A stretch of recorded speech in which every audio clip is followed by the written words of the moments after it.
Now let's cook some dinengdeng, saluyot tsaka labong.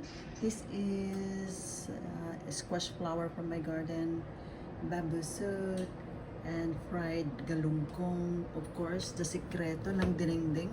Hindi pwedeng tawag dinengdeng kung walang bagong isda. That is anchovies. And of course, the saluyot. Now, let's bring it to boil the water with a little bit of ginger, and then mamaya lalagyan na. Pag kumulo na po yan, ilalagay natin yung bagoong. Of course, ilalagay pala natin yung sahog. Yan po yung sahog niya. Yan po. Dalawa lang. Ako lang naman eh. And then let's bring it to boil. Ayan po. Kumukulo na po siya. It's already boiling. Then let's add the anchovies po. Yan po. Kunti lang. Okay.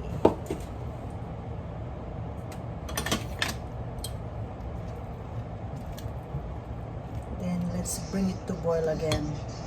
Ayan po, kumukulo na. Then let's put the saluyot. Then, yan. Pulan-pulan natin dahil yung saluyot po is frozen. And pwede nang isabay yung labong.